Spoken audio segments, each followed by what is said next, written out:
My dad made a decision when we were growing up. Christmas time, he said, we're going to buy one gift for the family. And we stayed rurally in a place called Henley Klip, which is halfway between Johannesburg and sort of Valdam. And we bought first year, we put a big swimming pool in at the house. And the next year he bought a boat. Every weekend we were down at the dam sailing.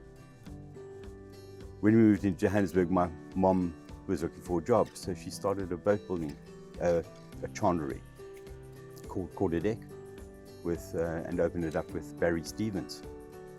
And then we moved to Cape Town. My dad just changed.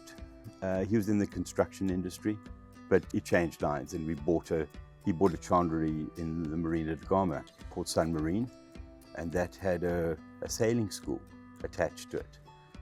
So my brothers, I've got older twin brothers, and they ran the sailing school, and I ran the windsurfing school. We became the first importer of the original windsurfer. And I remember in 3 weeks of windsurfing tuition, I got enough money to pay my varsity fees for the whole year.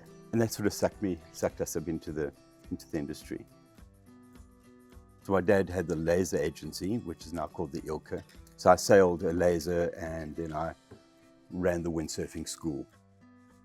I did graphic design at Michaelis, and my dad bought his parts from a company called Wilbur Ellis.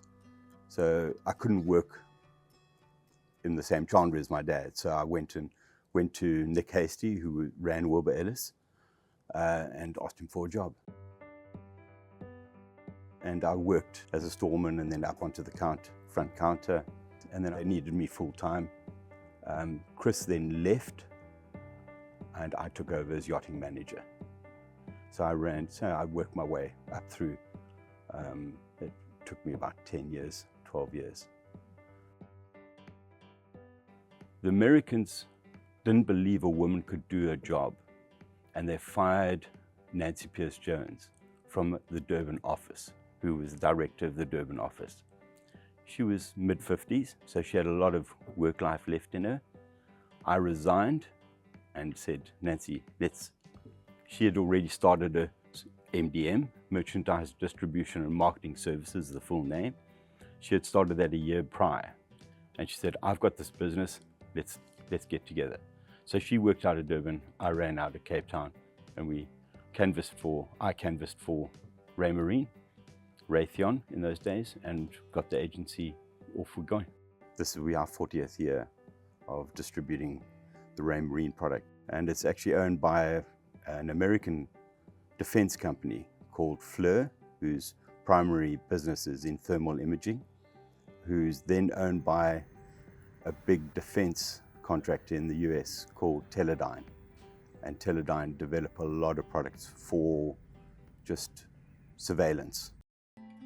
It has had an impact. We've seen a slowdown. Fortunately, we actually able to see that supply and preempt it, and we're very much in touch with our end user, so we know what they're doing. There's a lot of bitterness out of the American clients that we speak to, or the American market. I think it's a temporary thing with the Trump. I think it will, we just got to work through it. We have influence, what our market needs, we sit down at distributor meetings and we say, okay, this is what we need to do, this is where we see the industry going. And we're finding power now with solar powers and wind and generating power, and the amount of power that all these boats are using, we're finding that very challenging.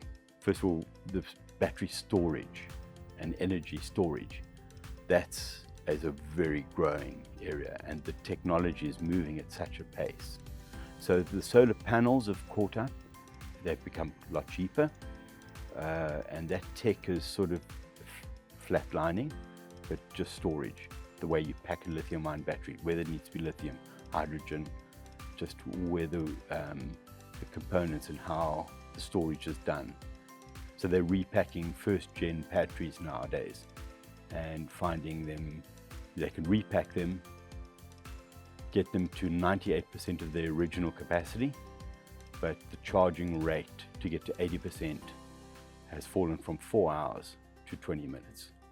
And using recycled original battery, repacking it with new tech, getting it more efficient.